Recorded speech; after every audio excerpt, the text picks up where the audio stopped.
Good morning students, welcome आप सभी का। मेरा नाम संतोष है और ये जो क्लास है स्पेसिफिकली ये पीजीटी टीचर्स के लिए है। ठीक है, तो आज क्योंकि पहला दिन है so we have to get familiar with each other. एक दूसरे के साथ क्या फेमिलियर होने की हमें आवश्यकता है। और साथ ही साथ जो तीसरा फैक्टर है वो तीसरा फैक्टर है आपका सिलेबस। तो हमें सिलेबस के साथ भी फेमिलियर आज होना है।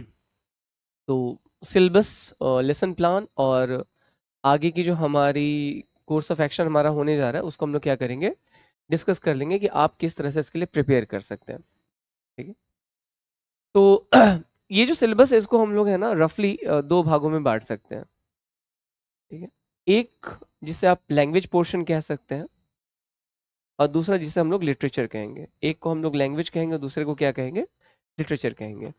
ठीक है,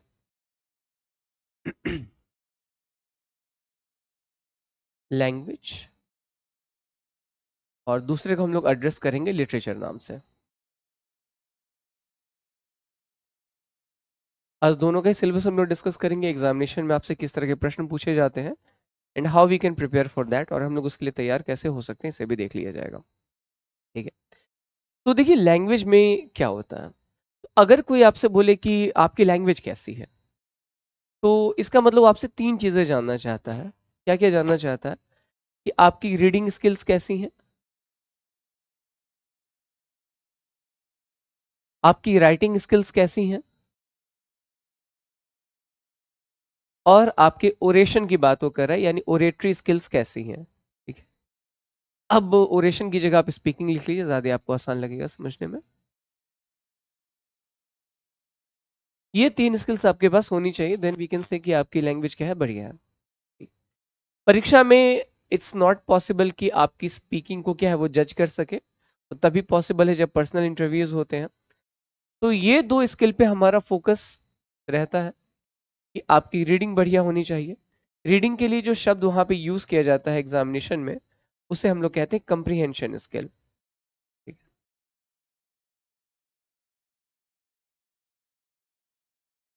कंप्रीहेंड पहले आप कर रहे थे, you should be able to comprehend.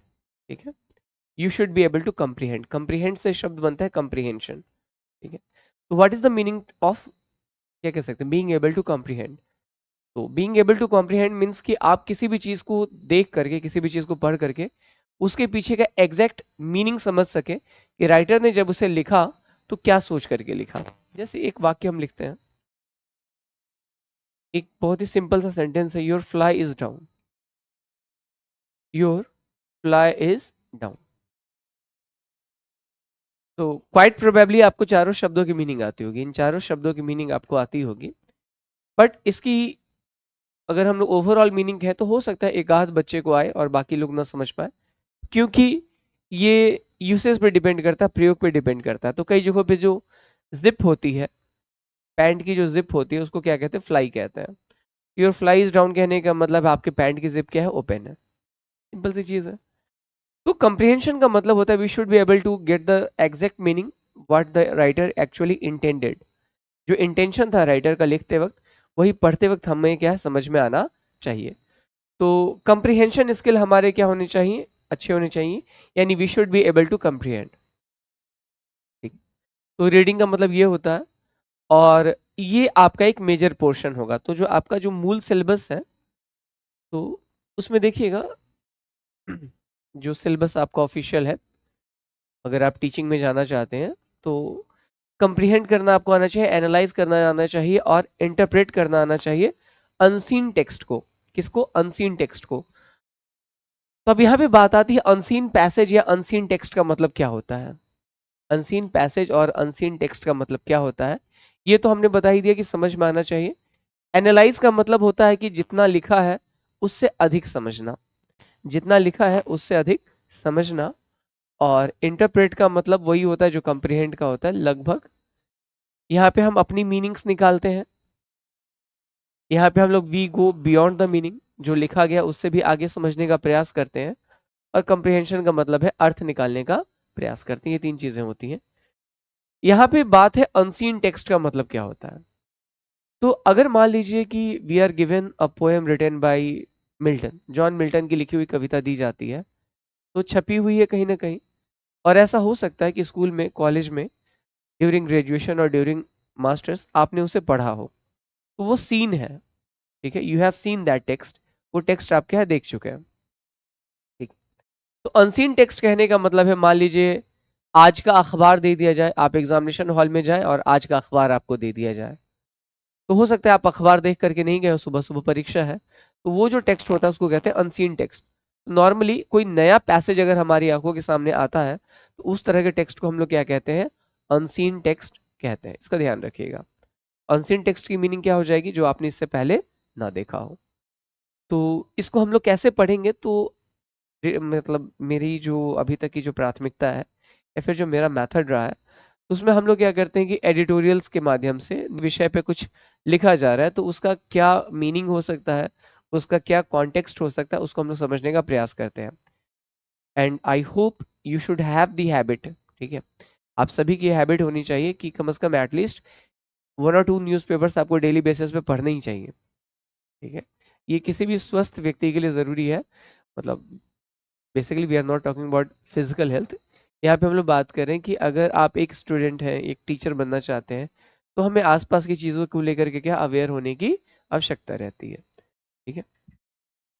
तो अनसीन पैसेजेस की संख्या कितनी रहेगी, 4। तो आप तो समझ गए अनसीन पैसेज का मतलब, हो सकता है कि दैट पैसेजेस क्या कह सकते हैं, coming in front of you for the very first time in your life, जिंदगी में वो पैसेज आप पहली बार देख रहे हो, ये हो सकता है, ठीक। चलिए आगे देखिएगा। उसी से क्वेश्चन होंगे, क्वेश्चन कहने का मतलब है जो पैसेज आपने पढ़ा उसके इंटरप्रिटेशन पे बेस्ड क्वेश्चन होंगे। एक रफ आइडिया हम आपको दे देते हैं, क्योंकि हम तो डेली इसको पढ़ाते हैं। तो प्रतिदिन का अखबार जो रहता है, शायद ये कल का अखबार होगा, 27 नवंबर। देखिए, तो द हिंदू का एक आर्टिकल था 25 नवंबर को। The article was about the changes that has been made in the labour code. तो हमारे यहाँ जो पुराने लेबर लॉज थे, उनमें मॉडिफिकेशन करके उनको क्या है, चेंज करके लागू किया गया है, तो उसको लेकर के पैसेज था। तो इस पैसेज को हम लोगों ने पढ़ा, हमने पढ़ाया, आपको भी पढ़ाएंगे, और उसके बाद उस पे हमने क्वेश्चंस फ्रेम करके दिए। तो जैसे पहला क्वेश्चन था, what is the main subject of the passage, कि ये पैसेज है किस बारे में। ये पैसेज क्या था, implementation of the 4 labour codes, जो 4 नए लेबर कोड्स आए हैं उनके इम्प्लीमेंटेशन को लेकर के ये पैसेज था। तो इसी को कहते हैं, तो ये जो क्वेश्चंस होते हैं मल्टीपल चॉइस क्वेश्चंस होते हैं। आपके पास क्वेश्चन में ऑप्शन दे दिए जाएंगे A B C and D, कई जगहों पे 5 ऑप्शन हो सकते हैं, और उन ऑप्शंस के आधार पे हम लोग जज करते हैं कि भाई क्या सही आंसर होना चाहिए। और ये डिपेंड करता है कि आपने पैसेज को पढ़ करके क्या मीनिंग निकाली, आपने सही मीनिंग निकाली या गलत मीनिंग निकाली, तो ये हम आपको डेली बेसिस पे सिखाएंगे। तो वहां से ये वाला जो सेक्शन है ये हम लोग क्या कर लेंगे, कवर कर लेंगे, ठीक है। चलिए, अब इसी में क्या होता है कि वोकैब की भी टेस्टिंग होती है, आपकी वोकैबुलरी कैसी है, आप वर्ड्स को समझ पाते या नहीं समझ पाते, उस पर भी बेस्ड क्वेश्चन होते हैं, वो भी हम आपको डेली कराएंगे, वो भी हम डेली कराते हैं, आपको भी मतलब प्रैक्टिस करवाई जाएगी, और उसके लिए तैयार भी करवाएंगे कि भाई हाउ टू प्रिपेयर, कि भाई वोकैब हम अपनी इंप्रूव कैसे करेंगे। अब यहाँ पे देखिएगा, the word implementation most nearly means, implementation जो शब्द है उसके सबसे नजदीक का शब्द कौन सा है, तो ये सारी चीजें हम आपको बताएंगे। बस एक रफ आइडिया हम आपको दे रहे हैं कि ये हम ऑलरेडी अपने पुराने स्टूडेंट्स के लिए कर रहे हैं और आपके लिए भी किया जाएगा, ठीक है। और ये डेली करना होगा आपको, क्योंकि देखिए ये स्किल है, स्किल कैसे इंप्रूव होता है, प्रैक्टिस से। और प्रैक्टिस कैसे होनी चाहिए, पीरियोडिक, और हर चीज़ की पीरियोडिसिटी अलग अलग होती है। कुछ काम होते हैं जो हमें डेली करने चाहिए, कुछ हमें हफ्ते में एक बार करने चाहिए, कुछ महीने में एक बार। तो रीडिंग हमें लगता है कि ऑन अ डेली बेसिस होनी चाहिए, उसे डेली बेसिस पे हम लोग करेंगे। तो ये हमारा फर्स्ट पार्ट है सिलेबस का। तो जी मतलब जो भी होगा ये आपका फैक्चुअल और ग्लोबल कॉम्प्रिहेंशन रहता है। फैक्चुअल कहने का मतलब है जैसे climate change, it's a fact. तो 2 तरह के आपको पैसेजेस पढ़ने होते हैं, एक फिक्शियस, फिक्शन यानी काल्पनिक, और एक फैक्चुअल, तो ये फैक्चुअल होगा। अब सेकेंड पार्ट में आता है ग्रामर एंड यूसेज। तो ग्रामर इज इंपॉर्टेंट। ग्रामर क्यों इंपॉर्टेंट है, क्योंकि ग्रामर मतलब आप अपनी बात को शुद्ध ढंग से कह सके, मतलब शुद्ध कहने का मतलब है एरर फ्री होना चाहिए, ठीक है। You should B right in what ever you से और वॉट एवर यू राइट, आप जो कहते हैं, आप जो लिखते हैं वो आप सही लिख सकें, सही कह सके, इसके लिए क्या होता है, ग्रामर होता है।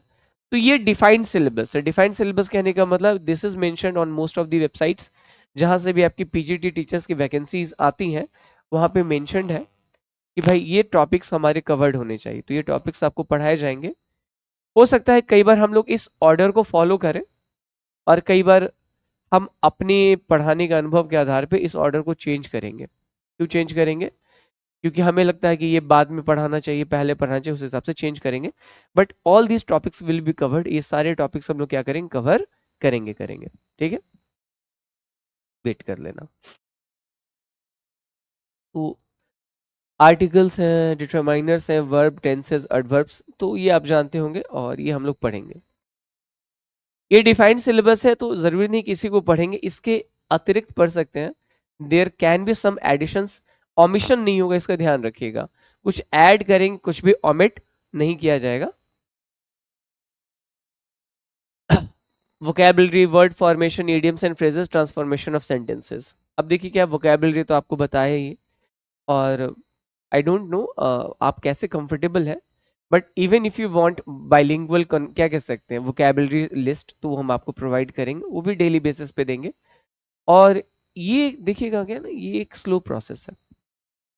स्लो इन द सेंस, जैसे आप में से बहुत सारे बच्चे अगर जिन्होंने अपने एकेडमिक्स में इंग्लिश पढ़ी है, तो आप नोटिस कीजिए कि अदर बैकग्राउंड के बच्चों से आपका वोकैब क्या होगा, थोड़ा बेहतर होगा। आपके पास वर्ड्स का जो कलेक्शन होगा थोड़ा रिच होगा। और यही होता है, आप जितना लैंग्वेज को यूज़ करते हैं, अगर आप मान लीजिए if you are in English movies और इंग्लिश सॉन्ग्स, तो आपको क्या होगा कि थोड़े बहुत वोकैब थोड़ा और ज़्यादा होगा। क्यों? क्योंकि वहाँ पे जितना भी आप यूज़ कीजिएगा, सुन करके, लिख करके, बोल करके, पढ़ करके, जितना अधिक आप यूज़ कीजिएगा उतना अधिक आपको वोकैब आएगा।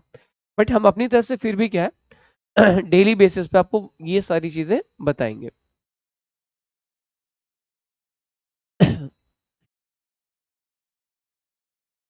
बता देते हैं कि किस तरह से हम लोग करेंगे उसे।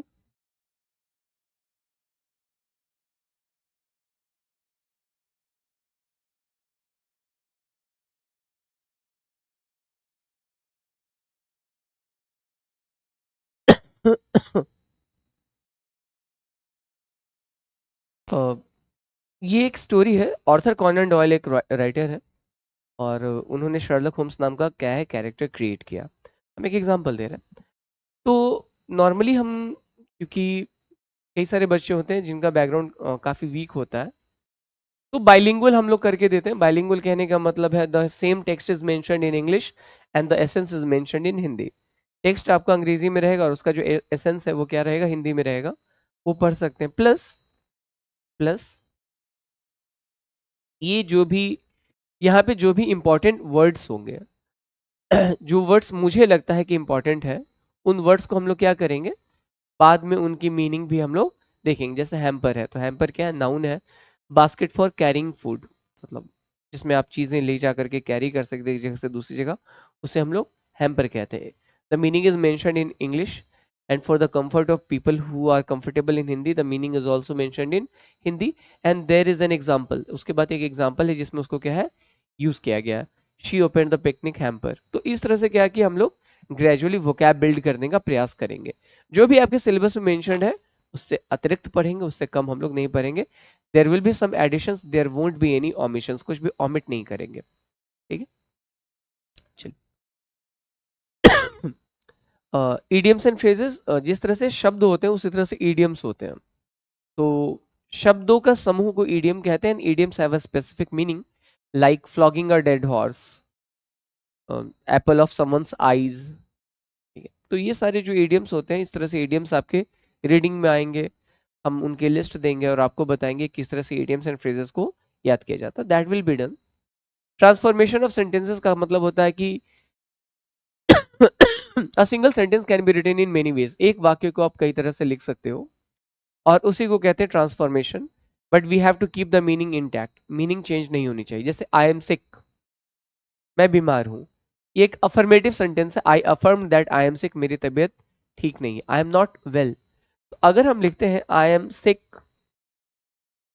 तो जो मीनिंग हम कन्वे कर रहे हैं आई एम सिक, सेम मीनिंग हम आई एम नॉट वेल बोल करके भी कन्वे कर सकते हैं, I am not well. Both mean the same, दोनों की मीनिंग क्या होती है, सेम होती है।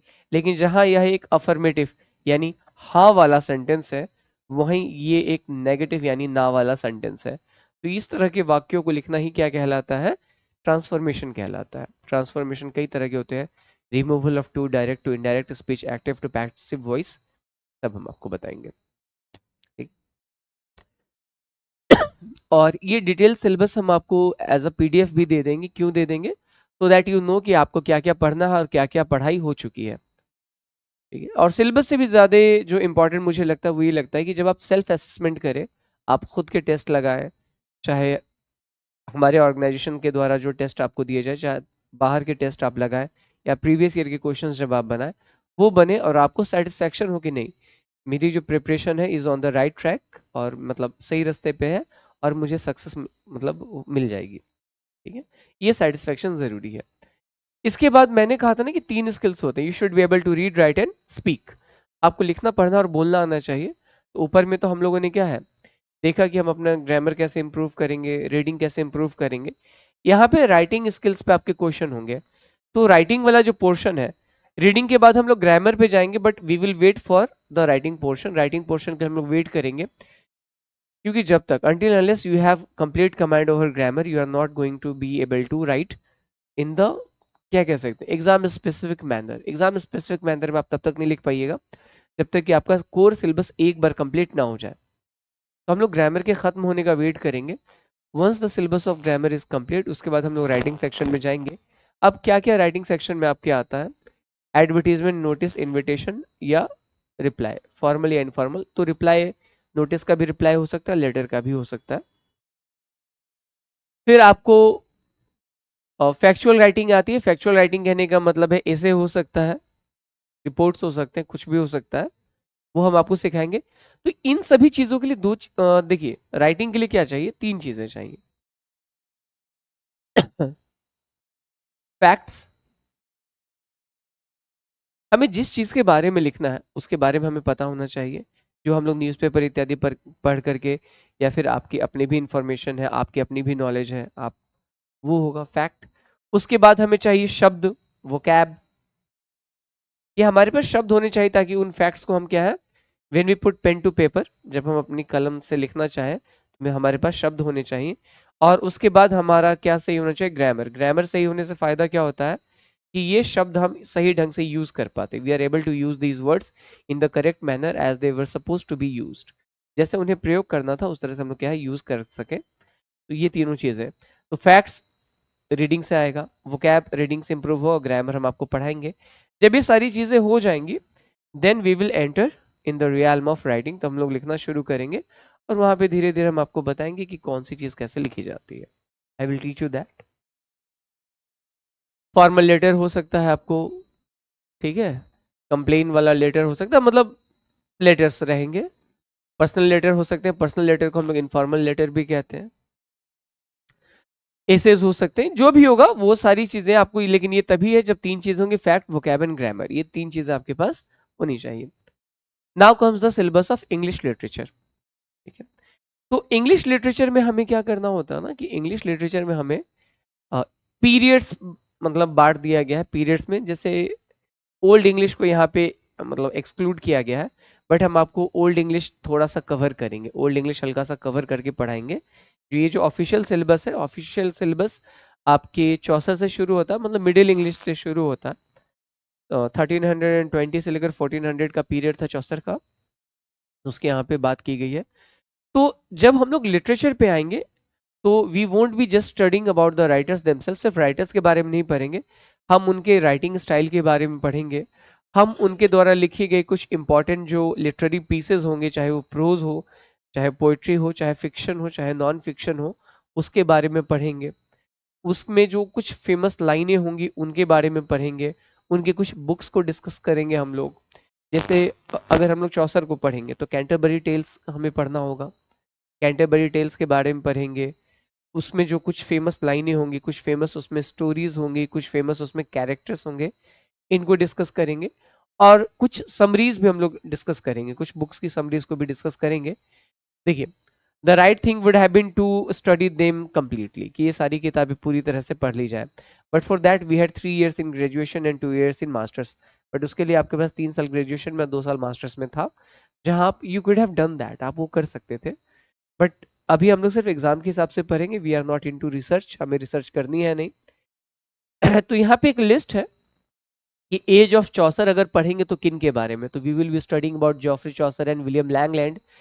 Not only will we studying about their lives, we will be studying about their books, about their literature, and we will also be discussing some of those books, the characters used in them, some famous lines, and the essence of that particular piece of literature. उसके essence को भी हम लोग क्या करेंगे, discuss करेंगे। ठीक है। फिर एज ऑफ एलिजाबेथ, जब क्वीन एलिजाबेथ का रूल था आपका ब्रिटेन में, उसे कहते हैं। उस समय जो राइटर हुए, चाहे Edmund Spenser, Christopher Marlowe, William Shakespeare, Ben Jonson, Francis Bacon, John Donne, John Dryden. So अब यहाँ पे ध्यान दीजिएगा क्या होगा, क्या पढ़ेंगे। तो एज ऑफ एलिजाबेथ कब से कब तक था, why do we call it the age of Elizabeth. फिर हम लोग पढ़ेंगे एडमंड स्पेंसर, उनके बारे में, उनकी थोड़ी बहुत लाइफ हिस्ट्री के बारे में जानेंगे। फिर उनके द्वारा लिखी गई कुछ फेमस किताबों के बारे में जानेंगे, उनके राइटिंग स्टाइल के बारे में जानेंगे कि वो किस तरह की राइटिंग करते थे। अगर कोई स्पेशल उनका फॉर्म होगा, जैसे कि स्पेंसर के बारे में पढ़ेंगे, तो हम लोग पढ़ेंगे स्पेंसेरियन स्टैंजा, तो बताएंगे स्पेंसेरियन स्टैंजा किसे कहते हैं। ठीक है। तो ये सारी चीज़ें हम आपको बताते चलेंगे, फिर इनकी बुक्स को डिस्कस करेंगे, उन बुक्स की कुछ फेमस लाइंस को डिस्कस करेंगे, बुक्स की समरीज को डिस्कस करेंगे। मतलब ओवरऑल हमारी जो दिशा होगी, हमारा जो डायरेक्शन होगा, वो एग्जामिनेशंस होंगे, जो एग्जाम हम देने जाएंगे पीजीटी टीचर्स के लिए, जो भी परीक्षाएं मतलब ऑर्गेनाइज की जाती हैं, उनमें जिस तरह के क्वेश्चन पूछे जाते हैं वो हम लोग देखते चलेंगे। हाँ, ये लिस्ट हम आपको दे देंगे, so that you have an idea कि हमें किन किन के मतलब राइटर्स के बारे में पढ़ना है, कौन कौन सी बुक्स पढ़नी है, ये आइडिया हमें क्या है, होना चाहिए। और इससे एक फ़ायदा क्या होता है कि we are able to make a lesson plan, एक लेसन प्लान बना पाते हैं, उस हिसाब से हम लोग प्रिपेयर कर पाते हैं। ठीक है। फिर एज ऑफ मिल्टन आएगा, जॉन मिल्टन के नाम पे इसे नेम किया गया, इसमें हम लोग पढ़ेंगे जॉन मिल्टन के बारे में, थॉमस ब्राउन के बारे में। These are the writers that are specifically mentioned in the syllabus, ये सिलेबस में मेंशन्ड है तो इनके बारे में तो पढ़ना ही पढ़ना है। Age of Pope, Alexander Pope के काल को कहते हैं, अलेक्जेंडर पोप के बारे में पढ़ेंगे, तो रेप ऑफ द लॉक पढ़ेंगे, तो जो फेमस बुक्स है उनके बारे में पढ़ेंगे। इसके बाद आता है एज ऑफ ट्रांजिशन, फिर हम बताएंगे कि क्यों उसे एज ऑफ ट्रांजिशन कहते हैं, which transitioning was happening at that time. उसमें Samuel Johnson, Henry Fielding, William Blake का जिक्र है, तो इनके बारे में पढ़ेंगे। Then comes the age of romanticism, romanticism क्या है, कितने तरह का था। इस समय के famous writer William Wordsworth, Samuel Taylor Coleridge, PB Shelley, John Keats, Lord George, Charles Lamb, William Hazlitt, इनके बारे में पढ़ेंगे, इनकी बुक्स के बारे में पढ़ेंगे। Then comes the Victorian age, Victorian age को 3 पार्ट में बांटा गया है, वो भी बताएंगे। Early middle late Victorian era, famous जो राइटर थे Alfred Lord Tennyson, Robert Browning, Charles Dickens के बारे में पढ़ेंगे। जेन ऑस्टेन के बारे में पढ़ेंगे, थॉमस बैबिंगटन मैकाले के बारे में पढ़ेंगे, Thomas Carlyle, John Ruskin. Then comes the modern age, world war, second world war के कंप्लीशन तक, उसके बाद हम लोग पोस्ट मॉडर्न एरा पढ़ते हैं, उसके बारे में पढ़ेंगे। देन स्पेसिफिकली अमेरिकन लिटरेचर कहने का मतलब है people who were based in America, the writers who were based in America. क्यों? क्योंकि हम तो जानते हैं कि इंग्लिश आज दुनिया के अधिकांश देशों में बोली जाती है, the countries that were once under the colonial rule, वो देश जो कभी ना कभी कॉलोनियल रूल के अंडर थे। तो हमें भारत भी, हम लोग भी ब्रिटेन के अंडर थे, तो हमारे यहाँ भी इंग्लिश हम लोग जानते हैं, तो हमारे यहाँ भी इंग्लिश राइटर हुए। एक समय अमेरिका भी ब्रिटिश रूल के अंडर था, तो अमेरिका में भी अंग्रेजी व्यापक तौर पे बोली जाती, मेजर लैंग्वेज है वहाँ की, तो वहाँ के राइटर्स के बारे में स्पेसिफिकली पढ़ेंगे, इंडिया के राइटर्स के बारे में स्पेसिफिकली पढ़ेंगे हम लोग। ठीक है। तो 1800 से लेकर के प्रेजेंट, क्योंकि अभी भी इंग्लिश वहाँ प्रेवलेंट है, English still prevails in USA.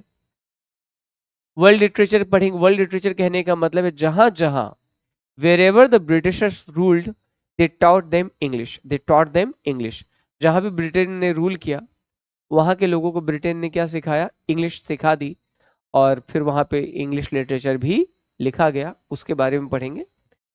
जैसे गैब्रियल गार्सिया मार्केज के बारे में पढ़ेंगे, Latin America, Chinua Achebe Africa, Nadine Gordimer Africa, Patrick White Australia, Amitabh Ghosh South Asia, South Asia India.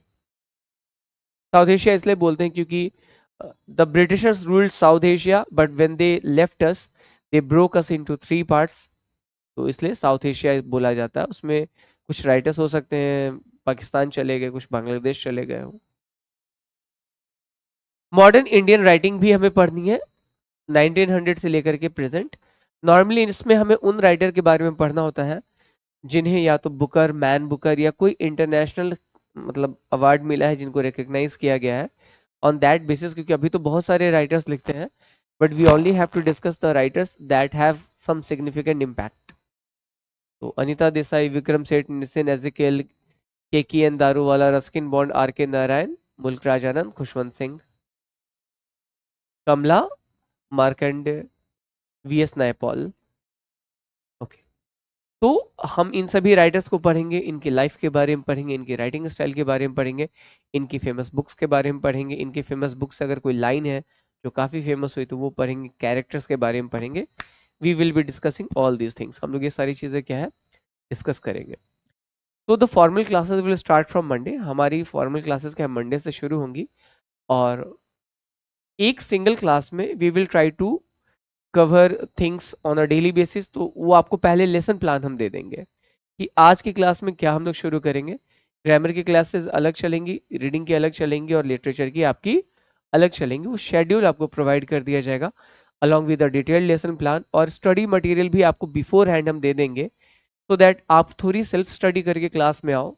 जब आप सेल्फ स्टडी करके क्लास में आओगे तो you will be able to ask your doubts, आप अपने डाउट्स भी पूछ पाओगे, क्योंकि आपको पहले से पता है कि ये टॉपिक मैंने खुद से पढ़ा तो मुझे दिक्कत हुई। ठीक है, मेरा नाम संतोष है and I hail from Bihar, और जैसे जैसे क्लासेस बढ़ेंगी you will be able to know about me and my writing style, my reading style, my teaching style. मैं लिखता कैसे हूँ, मैं पढ़ता हूँ तो उससे समझाता कैसे हूँ, मैं आपको पढ़ाता कैसे हूँ, ये धीरे धीरे आपको क्या समझ में आने लगेगा। And we will be making corrections along the line, जैसे जैसे आगे बढ़ेंगे आपके हिसाब से I will be making changes, बदलाव भी किए जाएंगे। तो हम लोग मंडे को मिलेंगे। The time will be conveyed to you through the institution, organisation जो है वो आपको बता देगा कि आपकी क्लासेस का शेड्यूल क्या होने वाला है। और तब तक के लिए thank you and good bye.